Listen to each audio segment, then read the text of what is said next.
안녕하세요. 여러분들에게 아주 기가 막힌 사연을 소개해드리고 싶은 마음에 한달음에 이곳으로 달려온 30대 여자입니다. 제가 진짜 이 이야기를 어떻게 풀어내야 할지 정말 결혼 기간 동안 사건, 사고가 단 하루도 끊임없이 일어났기 때문에 제 머릿속도 뒤죽박죽입니다. 사연을 쉽게 풀어내고 싶은데 하고 싶은 말이 너무 많아서 어디서부터 손을 대야 할지 잘 모르겠습니다. 정말 이렇게 막막한 기분도 처음입니다. 하지만 최대한 굵직한 사건으로 여러분들의 재미가 있을 법한 이야기들로 추려서 한번 시원하게 제 이야기를 털어놓아 보려고 합니다.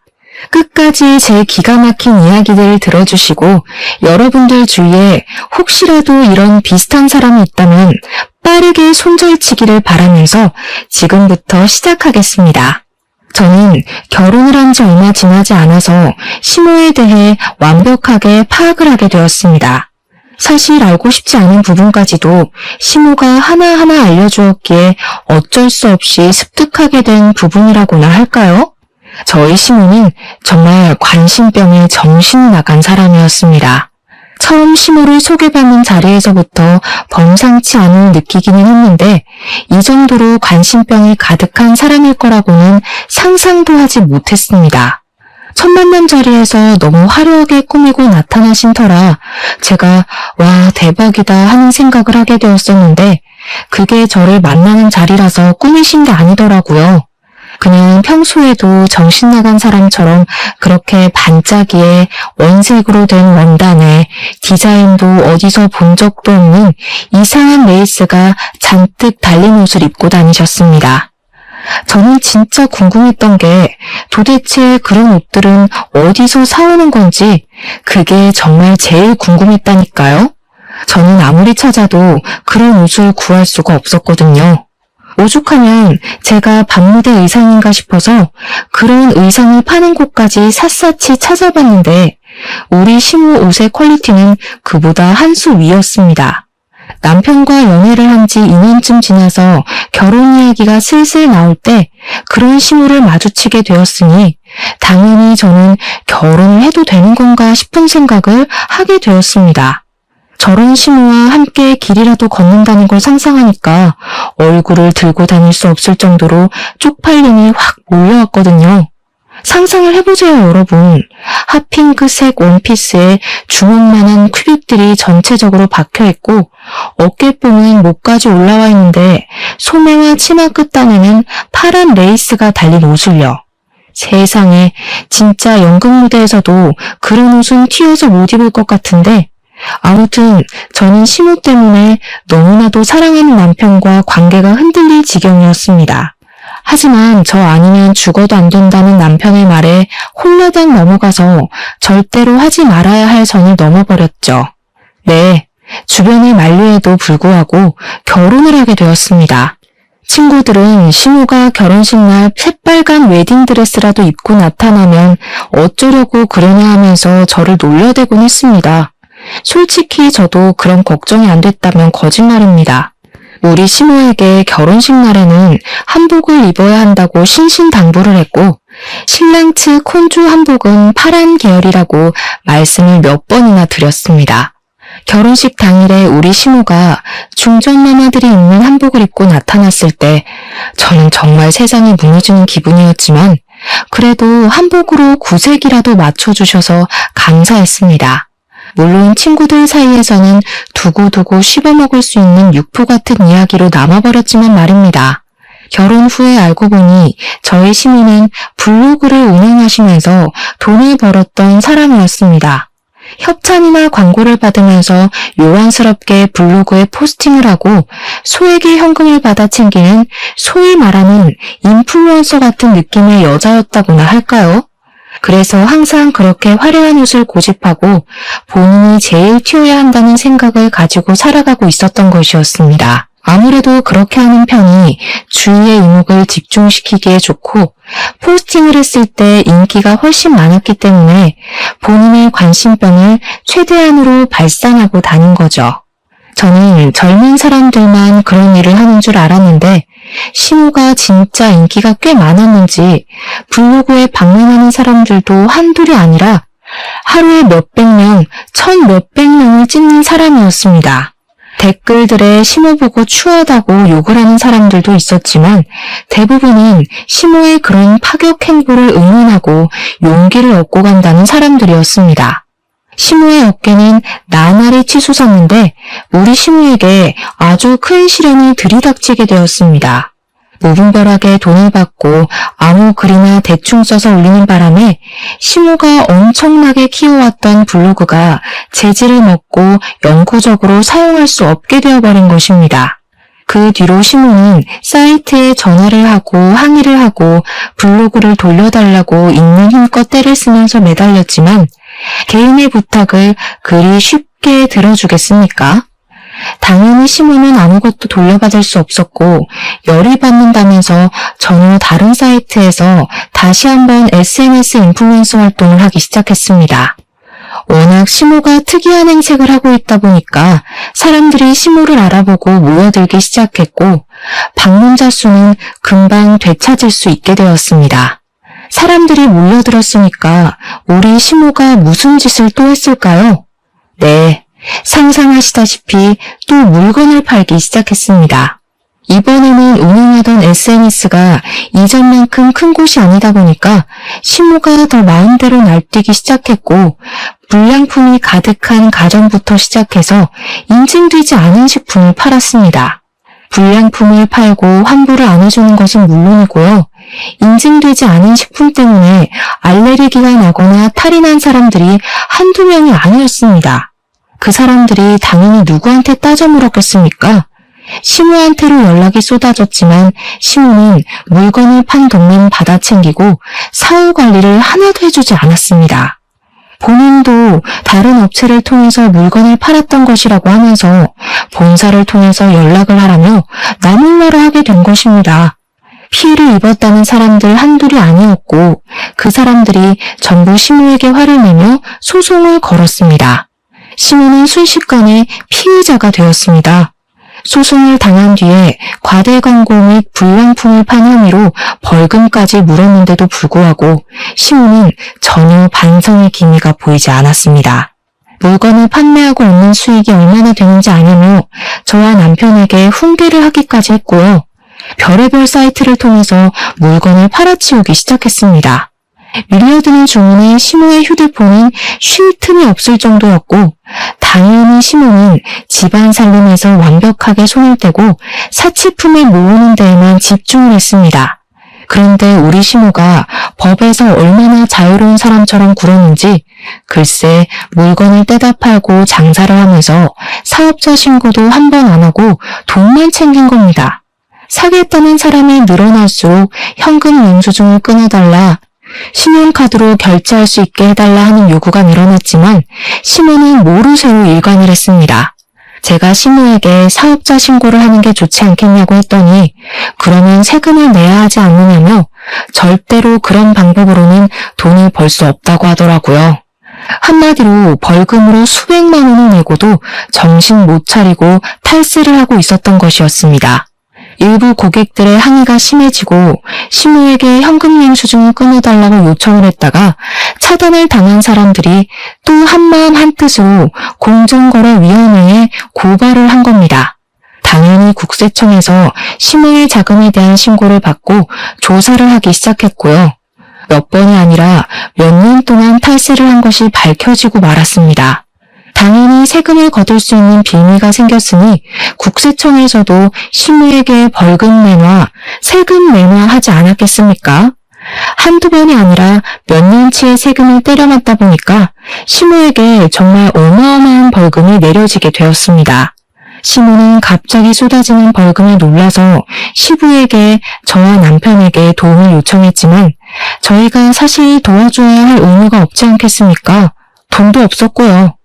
시모는 어떻게 가족끼리 이렇게 등을 질 수 있냐고 노발대발 하셨는데 그동안 벌었던 돈으로 저희에게 밥 한 번 사주신 적이 없는 분이 너무한 것 아닐까요?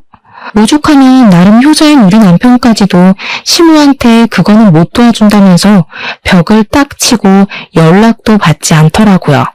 시무는 억울해하면서 시부에게 도움을 요청했는데 그동안 시무가 하고 다니던 행색도 블로그를 운영하는 것도 마음에 들지 않았던 시부가 쌓아온 것들을 터뜨리셨습니다. 내가 쪽팔린다고 그런 식으로 행동하고 다니지 말라고 몇 번을 말했어. 내가 진짜 당신이 하는 짓에 진절머리가 난다. 아주 꼴도 보기 싫다고. 아니, 당신은 어떻게 마누라한테 그런 소리를 할 수가 있어? 내가 뭐 알았으면 잘했겠지. 모르니까 실수할 수 있는 거 아니야. 도와주라고. 내가 평생 돈 벌어다가 생활비 주고 부족하지 않게 해줬는데 굳이 그런 짓을 해가면서 돈을 벌어야 하는 이유가 뭐야? 사치 때문 아니야. 시부와 시무의 싸움은 줄어들 기미가 보이지 않았고 결국에는 시부가 시무에게 이혼을 선언하셨습니다. 시무는 처음에 시부가 진짜 이혼 도장을 찍을 거라 생각을 하지 못했는지 당당하게 이런 허울함을 감싸주지 못하는 남자랑은 더 이상 살 이유가 없다며 이혼을 하겠다고 하셨습니다. 하지만 시부는 순도 100%의 진심이었고 오기로 버티던 시무는 결국 시부와 이혼을 하게 되었습니다. 이혼을 말리던 저희도 시부의 단호한 말에 어쩔 수 없이 수긍을 했습니다. 시부와 시무가 이혼을 하던 날 시부의 표정이 얼마나 홀가분하던지 진짜 자유를 찾은 사람처럼 보였달까요? 이 모든 일이 제가 결혼한 지 3개월 만에 일어난 일이었습니다. 진짜 제가 그 3개월 동안 하루도 빠짐없이 터지는 사건 사고에 탈모가 찾아올 지경이었습니다. 물론 남편에게 그동안 시부가 얼마나 마음고생을 했는지 화려한 간신병 시무를 데리고 다니면서 얼굴을 들고 다니지 못한 날이 얼마나 많았는지 다 전해 들었었습니다.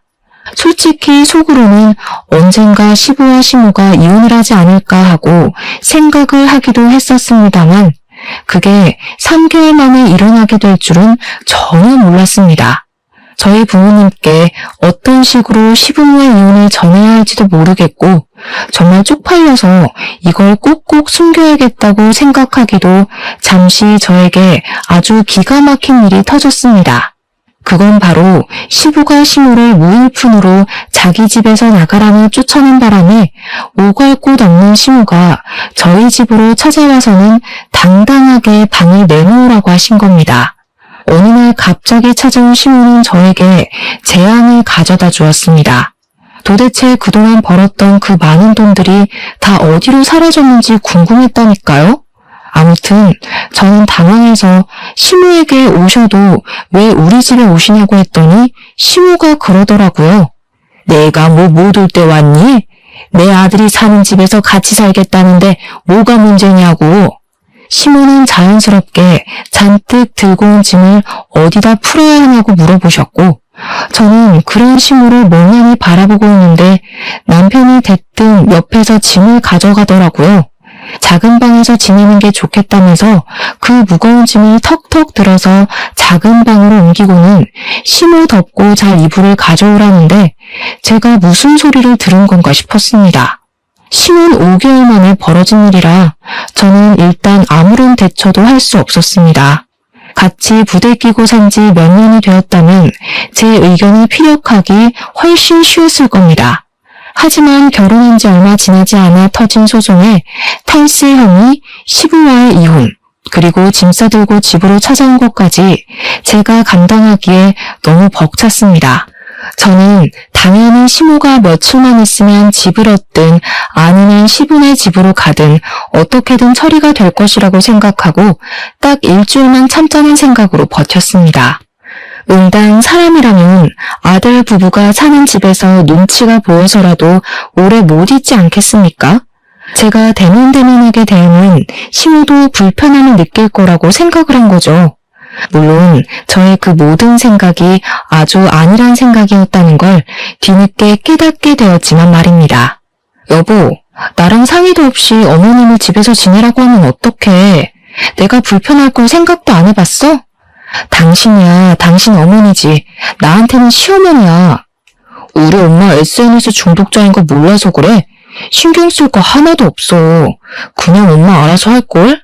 그래도 나한테는 시어머니니까 내가 당연히 눈치 보게 되지 않겠냐고. 그럼 어떡하라는 건데. 엄마 보고 길에서 자라고 해? 아들 집에 남는 방이 떡하니 있는데. 남편의 말 또한 반박하기 어려운 말이라서 한 번만 참아보자 하는 마음으로 버티기 시작했습니다. 제가 계속 불편해하면 남편이 제 편을 들어줄 거라고 생각을 했는데 정말 일주일쯤 지나니까 일부러 그러려고 한 게 아닌데도 자동으로 눈살이 찌푸려지더라고요. 집이 개판도 이런 개판이 될 수 있나 싶을 정도로 어지러워지기 시작했습니다. 저는 정말 최소한의 물건만 두고 살자는 주의거든요. 이것저것 많이 들여놔봐야 잘 쓰지도 않을 거고 관리하는데 어려움이 있으니까 필요한 생필품 몇 개를 제외하고는 딱히 물건을 사두지 않았습니다. 그럼에도 불구하고 집안이 온통 어질러지기 시작했습니다. 이유는 당연히 시모 때문이었습니다. 시모가 평생을 전업주부로 살아왔는데 살림 하나를 못하겠습니까? 시부와 사는 동안에 시모가 집안일을 책임졌기 때문에 오히려 저보다 베테랑입니다. 그런데 저희 집이라는 이유를 뻔뻔하게 대면서 손 하나를 까딱하지 않고 지내시더라고요. 정리는 며느리가 다 해야지. 내 집 살림도 아닌데 내가 함부로 건드렸다가 망가지기라도 하면 어떡하니? 누가 보면 제 물건에 손을 하나도 대지 않는 것처럼 보일 수도 있겠지만 우리 시모는 SNS에 새로운 사진을 올려야 한다고 하면서 집에 있는 몇 개 없는 소품들을 다 끄집어내더라고요.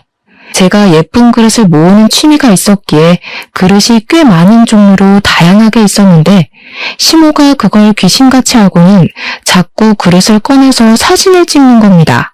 그냥 자기가 새로 산 화장품이라며 거짓말을 치고 협찬 사진을 올릴 때에도 제가 모은 비싼 그릇을 꺼내놓고 사진을 찍는 게 아니겠습니까?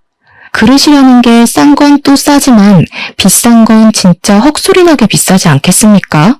다들 살림을 하시는 분들이시니 아실 거라고 믿습니다. 우리 시모는 보는 눈도 기가 막히지 비싸도 제일 비싼 그릇들만 꺼내서 사진을 찍고는 정리도 제대로 안 하고 그냥 널브러져 놓는 겁니다. 그러다가 잘못 건드려서 깨지기라도 하면 어쩌려고 그러는지 한정판 브랜드 그릇들만 꺼내서 자랑하듯이 사진을 찍는데 왜 SNS에 잘 사는 사람들만 보이는지 알겠더라고요. 그 사진 한 장 찍는 것에 목숨을 걸면서 어떻게든 최고급으로 제일 비싼 걸로 주렁주렁 장식을 하려고 하니 모두들 갑부로밖에 보이지 않는 것이었습니다. 제가 정리까지 싹 해둔 그릇들을 죄다 꺼내서 사진을 찍고 몇 개는 이가 나간 것도 보이더라고요.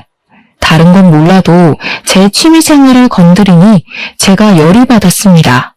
어머님, 언제까지 저희 집에서 지내실 거예요? 솔직히 저희 집에서 지내시는 거 저 너무 불편해요. 제가 모은 그릇들 말도 없이 쓰는 것도 그렇고요.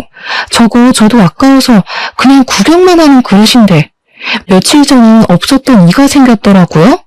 어머님이 하신 일이죠. 왜 허락 없이 제 물건을 막 쓰세요? 예, 그거 좀 쓸 수도 있지. 너 내가 한 달에 버는 돈이 얼마인 줄 아니? 저런 그릇들은 수두룩하게 사줄 수 있어 걱정하지 마. 그럼 사주시고 말씀하시던가요. 어머님 SNS 활동도 활발하게 하시고 돈도 버시는 것 같던데 집은 언제 구해서 나가실 거예요? 그 말이 끝나기 무섭게 시모가 갑자기 엉엉 우시는 게 아니겠습니까? 저는 처음에 너무 당황스러웠습니다. 눈물만 뚝뚝 흘리시는 게 아니라 엉엉 소리를 내서 우셨거든요. 물론 그것 또한 자기가 불리한 상황에 들이닥치니 저절로 나오게 된 생활 연기라는 걸 나중에 알게 되었습니다. 그때는 꿈에도 몰랐었어요. 그게 연기인지. 시모는 바로 남편에게 전화를 걸어서 말도 안 되는 소리를 하며 저를 모함하기 시작하셨습니다. 그것도 제가 보는 앞에서 천연덕스럽게 없는 말을 지어내시더라고요. 예, 아들아. 며느리가 글쎄 나한테 집에서 나가란다. 내가 갈 곳이 어디 있다고 나를 내쫓는 거라니? 아들이랑도 상의된 내용인 거 맞지? 뭐? 며느리 혼자 독단적으로 결정을 한 거라고? 아이고, 내가 서러워서 살겠나? 나가 죽어야지.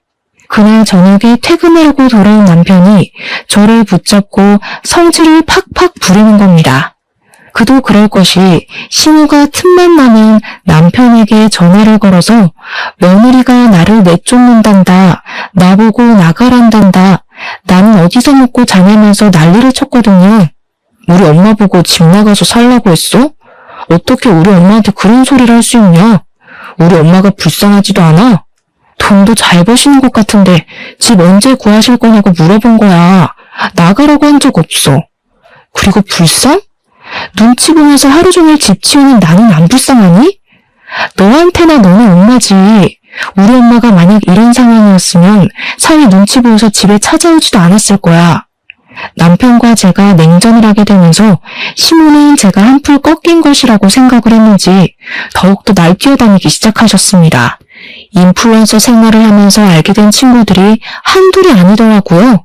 그 친구들이랑 무슨 술을 그렇게 허구한 날 마셔대는 건지 아들 집에서 산다는 자각이 없으신 것 같았습니다. 술을 마시고 뭐 밤 10시, 11시에 들어오면 저도 시모가 스트레스 풀려 나가는구나 하고 말겠죠. 근데 매번 새벽 2, 3시에 들어오시는 게 아니겠습니까? 도대체 친구분들도 뭘 하시는 분들인 건지 그 시간이 되도록 집 밖에 싸돌아다닌다는 게 말이 됩니까?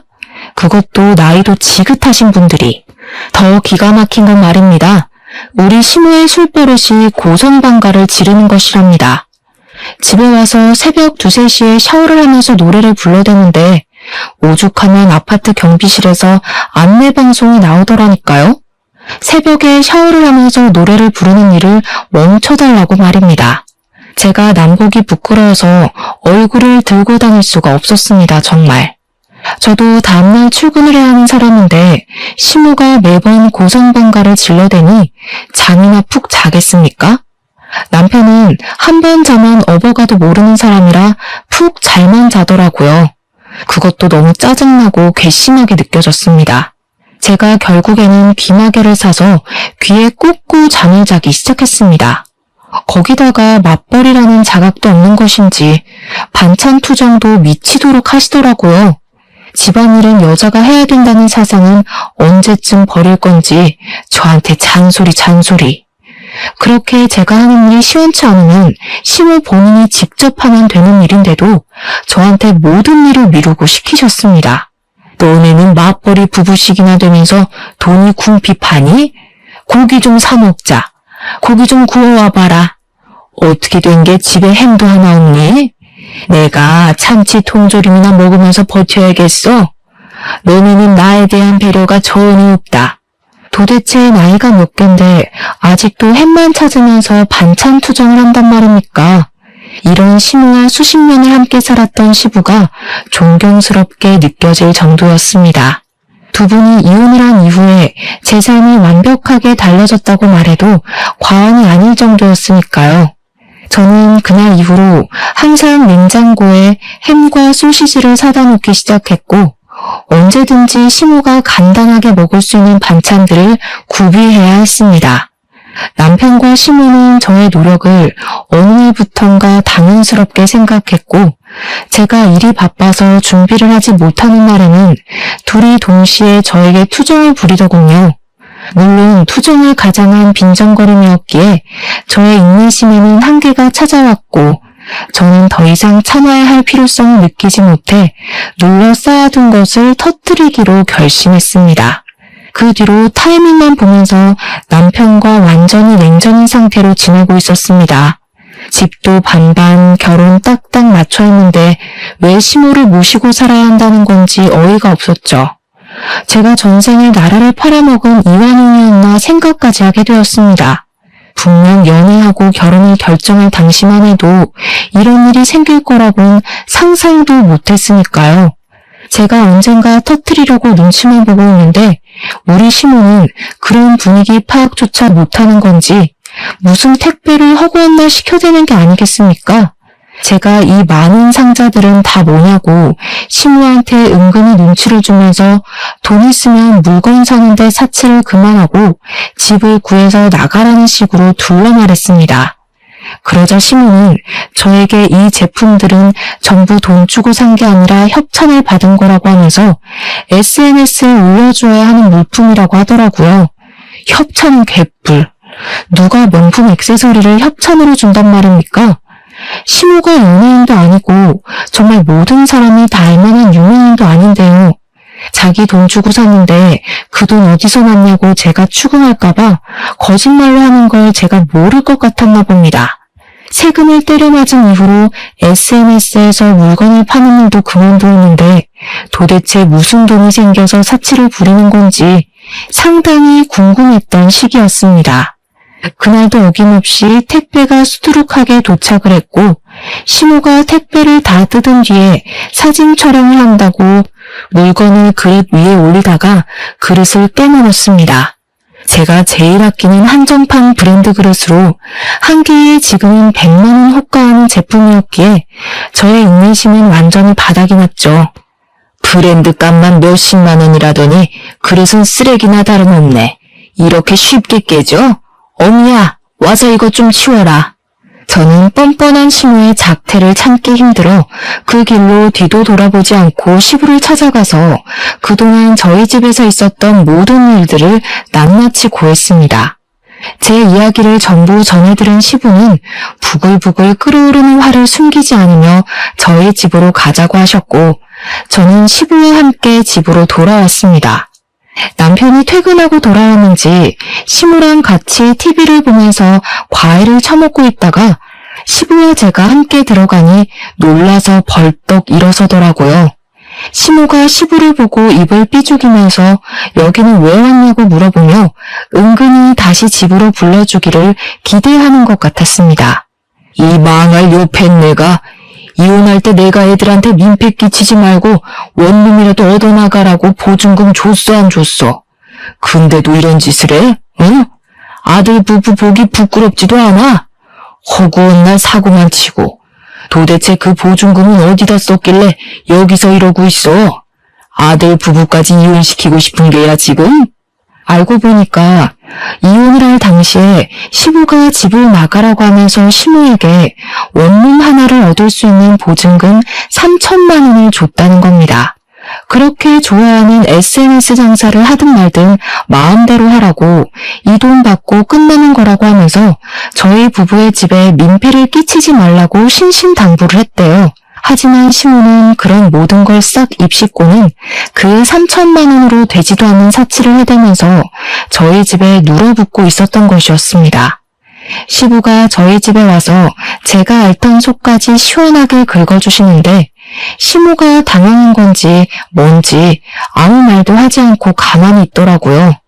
시부가 당장 나오라고 끌고 가려고 하는데 시모가 저를 표독스럽게 째려보면서 화를 내는 게 아니겠습니까? 이거 완전히 여유가 따로 없네. 내가 며느리를 잘못 봐도 한참 잘못 봤어. 곰인 줄 알았더니 꼬리 9개 달린 구미호잖아. 뭐라고요? 그게 지금 며느리한테 하실 말씀이세요?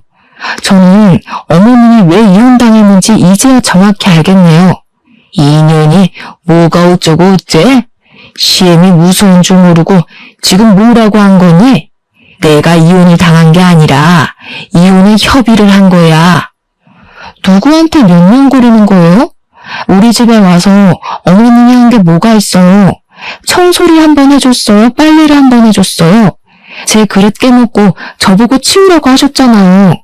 우리 집에 와서 어머님이 산 짐들 좀 보세요. 산더미예요, 산더미. 도대체 저 커다란 운동기구는 사진 한 번 찍고 하지도 않을 거면서 왜 산 거예요? 갖다 팔아버려요. 제가 그동안 쌓아두었던 속갯말을 전부 쏟아내자 시부는 옆에서 제 말을 거들면서 저 정신나간 옆했네 하면서 같이 화를 내주셨습니다. 시부가 든든하게 제 편을 들어주니까 저도 쉬지 않고 시모에게 따지고 들었는데 갑자기 제 남편이 제 등짝을 때리면서 시모 편을 드는 게 아니겠습니까? 너 지금 우리 엄마한테 무슨 말버릇이야? 너 지금 나 때렸어? 너랑은 더 이상 못 살겠다. 짐 싸서 나가. 제가 짐을 싸서 나가라고 하니까 시모랑 남편이 알박기를 시전하는 것이 아니겠습니까? 자기들이 왜 나가야 하냐면서 반반 결혼한 걸 운운하며 못 나가겠다고 하더라고요. 시부는 그런 시무를 끝까지 쫓아내려고 했지만 시무가 이미 남인 사이에 뭘 참견을 하냐면서 시부에게 당장 나가라고 되려 큰 소리를 쳤습니다. 화가 머리끝까지 난 시부는 시무와 실랑이를 벌이다가 결국 화를 참지 못하시고 먼저 시댁으로 돌아가셨고요. 저는 2대1의 싸움을 시작했습니다. 남편과 저는 네가 나가라, 아니다 네가 나가야 된다 하면서 싸우다가 결국 의견을 좁히지 못했습니다. 나는 둘이고 너는 혼자니까 네가 나가. 친정에 가면 되잖아. 반반 결혼했는데 내가 왜 나가? 아버님이 어머님한테 준 돈으로 원룸 얻어서 나가. 한참을 싸우다가 서로 지고 싶지 않고 억울하고 싶지 않은 마음에 완벽하게 집을 반으로 갈라서 생활하기로 협의를 보았습니다. 안방은 제가 쓰고 안방 화장실도 제가 쓰기로 했습니다. 거울 화장실이랑 작은 방 2개는 남편과 시무가 쓰는 것으로 협의를 보았습니다. 거실 소파도 딱 반, 부엌도 딱 반으로 갈라서 쓰기 시작하고 네 물건이다 내 물건이다 하나하나 따지면서 시끄럽게 살기 시작했습니다. 저는 오히려 편하더라고요. 밥도 제가 먹을 것만 딱딱 준비하면 되고 제 물건을 아무도 건드리지 않으니 오히려 정리할 게 별로 없어서 좋았습니다. 그렇게 말도 안 되는 냉전 상태로 버티기를 3주쯤 지났을 때였습니다. 잠깐 편의점에 갔다가 집에 돌아갔는데 시무가 제 화장실에서 뭔가를 들고 나오는 게 아니겠습니까? 꼬투리 잡을 게 생겼다 싶어서 달려가 시무 손을 확 잡아챘더니 글쎄 손바닥에 제가 아껴 쓰는 엄청 비싼 헤어 트리트먼트 한 덩어리가 있지 않겠습니까? 얼마나 어이가 없던지. 그렇게 사치를 즐기면서 헤어 트리트먼트 살 돈은 없는 건지 싶어서 제가 비웃음을 피식 흘렸습니다. 제가 손바닥에 짜낸 트리트먼트를 덜어내고 짜증나서 제 맨머리에 발라버렸더니 시무가 기겁을 하면서 부들부들 떨더라고요. 제가 그렇게까지 치사하게 굴 줄 몰랐던 건지 시무가 어이없어 하는데 그 표정이 너무 웃겨서 진짜 통쾌할 지경이었다니까요. 제 물건을 함부로 건드리지 마시죠. 언제 남이 될지도 모르는 사이에 말하는 싹수하고는 그렇게 치사하게 굴다가는 대머리 된다. 그건 어머님이 더 걱정하셔야 할 것 같은데. 저 머리숱 엄청 많아서 괜찮아요. 그리고 제가 치사하게 된 이유를 생각해 보시면 좋겠네요. 그 뒤로 일부러 저 보란 듯이 집에서 고기를 구워 먹지를 않나, 둘이 외식을 하고 오지를 않나, 진짜 짜증나게 굴더라고요. 참다 제가 더 이상은 이렇게 사는 게 아닌 것 같다는 생각이 들어서 남편에게 이혼을 하자고 이혼 서류를 들이밀었습니다. 제가 막상 이혼을 하자고 하니까 갑자기 남편이 그건 아닌 것 같다면서 저를 말리려고 들더라고요. 아니긴 뭐가 아니야? 이렇게 사느니 그냥 이혼하는 게 낫지. 이 정도면 네가 숙이고 들어야 정상 아니야? 진짜 독하다 독해. 나도 할 만큼 하고 참을 만큼 참았어. 도대체 자기가 한 일이 뭐가 있다고 집에서 저 보란듯이 고기만 구워 먹던 놈이 뭘 참았다는 건지 어이가 없었습니다. 이혼을 하자고 선언한 이후에 저희는 눈도 마주치지 않게 되었는데 우리 관심병 말기 환자인 시무가 글쎄 SNS에 요즘 유행하는 거라며 강아지를 하나 데려온 게 아니겠습니까? 요즘 뭐 반려동물을 데리고 키우는 모습을 보여줘야 댓글이나 조회수가 늘어난다고요. 책임도 지지 못할 강아지를 키우겠다는 겁니다. 저 진짜 졸도해버리는 줄 알았습니다. 갑자기 개를 키우겠다고 하니까 당연히 정신 나가지 않겠습니까? 거기다가 이 개가 시무를 닮아도 쏙 빼닮은 겁니다. 조금만 해가지고 이를 드러내면서 하루 종일을 컹컹 짖어대는데 더 이상은 못 살겠다 도망가자 싶었습니다. 하지만 여러분, 제가 이대로 그냥 도망가면 되겠습니까? 최고의 복수를 하고 뒤도 돌아보지 않고 떠나기로 결심했습니다. 저는 고민 끝에 어떤 복수를 할까 생각하다가 언젠가 전해 들었던 반려동물로 부부싸움을 했다는 사연을 떠올리게 되었습니다. 그 사연으로 말할 것 같으면 남편이 거미랑 뱀 이런 걸 키워서 와이프랑 이혼을 하게 된 이야기로 기억하고 있었는데 저도 뱀이나 거미를 키워야겠다고 마음을 먹은 것입니다. 그래서 파충류들을 파는 전문숍에 가서 둘러보는데 제가 또 그런 걸 별로 안 좋아해서 그런지 미치도록 징그러워서 엄두가 안 나더라고요. 거기다가 먹이도 벌레랑 개구리 같은 걸 줘야 한다고 하는데 제가 또 벌레를 엄청나게 무서워하거든요. 그래서 뱀이랑 거미를 포기를 하게 되었습니다. 한번 입양을 하면 평생을 키워야 하는데 제가 뱀과 거미를 책임질 자신이 없었습니다. 펫숍 직원분이랑 엄청나게 머리를 맞대고 고민을 한 결과 바로 앵무새를 키우기로 결정을 내렸습니다. 직원분께서 추천을 해주셨는데 앵무새가 똑똑하기도 엄청 똑똑하고 말도 잘하고 시키는 것도 반복 학습을 하다 보면 잘 해낸다고 하는 게 아니겠습니까? 머릿속에 앵무새와 함께 사는 그림이 마구마구 그려지면서 제대로 된 복수를 할 수 있을 것 같다는 생각이 들었습니다. 앵무새를 입양한 이후 방에서 혼자 앵무새에게 시모의 사진을 보여주면서 말을 연습시켰습니다.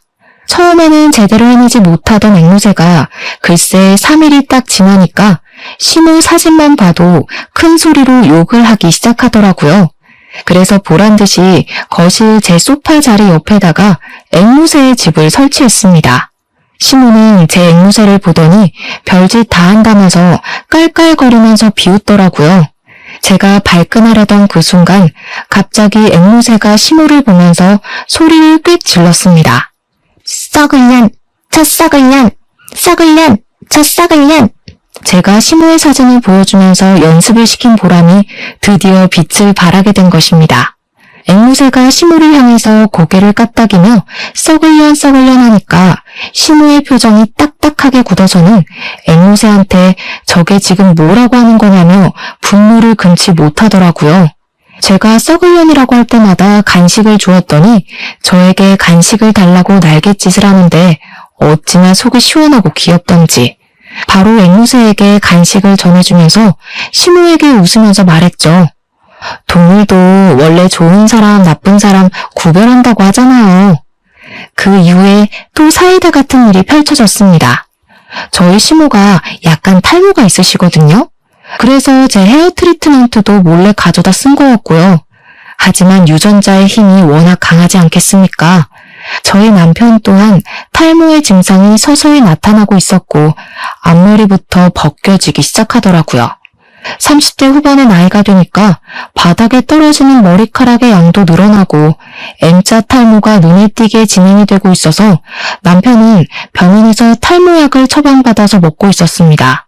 물론 저는 그 사실을 다 알고 있었으니 남편이 예민하게 생각하는 머리카락을 가지고 복수를 해야겠다 결심을 했습니다. 일부러 남편이 퇴근하는 시간에 맞춰서 앵무새를 집안에 풀어다 놓았고 이번에도 역시 간식을 주면서 남편의 머리채를 뜯는 연습을 시켰습니다. 말을 하는 것보다 행동을 가르치는 게 훨씬 오래 걸리긴 했지만 노력하는 자는 빛을 발한다고 하지 않았겠습니까? 어느 날 퇴근하고 온 남편의 머리 위에 앉은 앵무새는 그 가느다란 발가락과 부리를 가지고 남편의 머리카락을 쥐어뜯기 시작했습니다. 모근이 단단하게 붙어있는 머리카락을 죄다 쥐어뜯으니 남편이 고통스럽기도 하고 혹시라도 탈모가 두드러질까봐 걱정도 되었겠죠. 하지만 하늘은 재빨리 날아다니는 새를 자기가 무슨 수로 잡겠습니까? 번번이 잡으려고 할 때마다 쑥쑥 도망치는 앵무새 때문에 남편은 화가 머리끝까지 난 것 같았습니다. 진짜 어찌나 통쾌하고 기분이 좋던지 세상을 살면서 이렇게 기분 좋은 복수를 해본 적도 없는 것 같습니다. 남편이고 시모고 할 거 없이 앵무새에게 화만 내니까 우리 앵무새도 자기를 예뻐하는 주인을 알아보지 않겠습니까? 시모만 보면 썩을려나고 남편만 보면 머리를 쥐어뜯으니까 시모랑 남편이 드디어 앵무새를 치우라고 하더라고요. 어머, 반려동물을 어떻게 쉽게 파양하나요? 여기 반절은 제 집인데 제가 열심히 키울 거예요. 내가 저 망할 앵무새 때문에 머리가 다 아프다. 내가 개를 키워서 반항심에 키우는 거면 개를 지방에 있는 내 동생 집으로 보내마. 시모는 정말 앵무새가 싫었는지 다음날 바로 충청도에 있는 이모님을 불러서 강아지를 보내버리셨습니다. 하지만 제가 확답을 했던 것도 아니고 왜 앵무새를 다른 집으로 보내야 하나요? 저는 그런 시모와 남편을 무시하고 새를 계속 키웠습니다. 제가 앵무새와 행복하게 지내는 동안 남편의 머리는 점점 비어가기 시작했고 결국 저에게 앵무새를 치우지 않으면 이혼을 하겠다고 하더라고요. 그게 바로 제가 바라던 바 아니겠습니까? 이혼을 하기로 결정을 내린 뒤 서류를 작성하고 협의 이혼으로 진행하자고 말이 나왔습니다. 반반 준비한 만큼 정확하게 반반 갈라서 나눠 가지자고 서류에 공증도 받고 정말 철천지 원수처럼 으르렁거리고 있었습니다. 앵무새로 복수를 준비하긴 했지만 솔직한 말로 이런 식으로 끝을 내기에는 조금 찝찝하고 서운한 마음이 들더라고요. 그동안 같이 살면서 제가 시모에게 당했던 그 거지 같은 일들을 이렇게 쉽게 끝내줄 수 없다는 생각이 번뜩 스친 겁니다. 저는 바로 인터넷에 글을 올렸습니다. 어떤 글이냐고요? 바로 시모가 자주 활동하는 인터넷 카페 사이트에다가 시모의 모든 강연을 벗겨내는 글을 올린 것입니다. 우리 시모가 그 카페에서 얼마나 어이없는 강연을 쓰고 다녔냐면요. 매번 사치품들을 올려대고 사진으로 온갖 보정을 다하면서 자기가 대기업 사모님인 것처럼 행동하던 곳이었습니다. 시모의 추종자들도 꽤 많았는데 시모가 글을 한번 올리면 언니 대박이에요, 언니 멋있어요, 언니 같은 사람이 되고 싶어요 하는 댓글이 달렸습니다.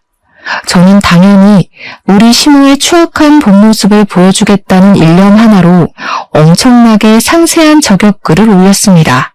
우리 시모 아이디 땡땡동 사모님을 고발합니다 라는 제목으로 글을 올렸더니 게시한 지 30분도 되지 않아서 몇백 명이 있더라고요. 우리 시모를 고발합니다. 이혼당하고 시부가 원룸이라도 얻어서 나가라고 준 돈을 꿀꺽 사치품 사는 데 사용했습니다. 아들 부부 집에 쳐들어와 자기 마음대로 방을 차지하고는 이래라 저래라 감나라 배나라 하네요. 며느리가 모던 접시를 깨먹는 건 일상이고 집 청소며 빨래며 요리며 하나도 자기 손으로 하는 게 없습니다. 운동기구도 사놓고 매일 하는 것처럼 거짓말을 하는데 사진만 찍고 방치를 해둡니다. 며느리 물건이 자기 물건인 것 마냥 마구마구 사용하고 먹는 걸로도 치사하게 구네요. 반응은 물론이고 조회수에 댓글까지 수두룩하게 달리는데 진짜 꿀잼이더라고요. 그 카페에 있는 사람들도 누군가의 며느리이지 않겠습니까? 다들 땡땡동 사모님은 대기업 사모님 아니었냐고 깊은 배신감이 든다고 난리가 났습니다. 그런 사람인 줄 몰랐습니다. 부터 무슨 효소 팔고 있던데 사지 말아요. 탈세 혐의 있는 사람입니다. 그 사람 사업자도 없어요. 등등 제대로 터졌습니다. 시모는 그 글로 인해서 인터넷 카페에서 추방을 당하게 되었고 저에게 명예훼손으로 신고를 하겠다고 노발대발했습니다. 마음대로 하세요, 어머님. 어머님 탈세 맞잖아요? 제가 공익을 위해 제보를 한 건데 뭘. 벌금 나와봐야 얼마 안 나와요. 마음대로 하세요. 거기다가 그 글이 쑥쑥 퍼져 남편의 회사에서도 꽤 이슈가 되었나 보더라고요. 저는 은근슬쩍 남편 회사 인트라넷 게시판에도 그 글을 올렸습니다. 약간의 내용을 수정해서 그 글의 주인공이 우리 남편의 어머니라는 것을 알아볼 수 있게 말입니다. 슬쩍 남편이 제 편을 들지 않았던 것까지 추가를 하니 우리 남편 이미지도 완전히 나락으로 떨어졌습니다. 속 시원한 복수를 하고 나서 저에게 달려드는 그 둘을 완벽하게 제지하고 저는 이혼을 했으며 정확하게 반반 나눠 재산을 챙겼습니다. 시모랑 남편은 그 반을 가지고 어디서 뭐라고 사는지 모르겠지만 이제 분풀이할 대상도 없고 부려먹을 대상도 없으니 둘이 치고받고 싸우겠죠? 똑같은 모자 관계에는 틀림없으니 오래오래 행복하진 못할 것 같습니다. 저는 솔로가 되어 요즘 제가 하고 싶은 거 다 하고 먹고 싶은 거 다 해먹으면서 행복하게 살고 있습니다. 자유라는 게 이렇게도 기분 좋은 것이더라고요. 이혼한 거 하나도 후회되지 않습니다. 앞으로도 제 인생 잘 밝히며 살도록 하겠습니다. 감사합니다.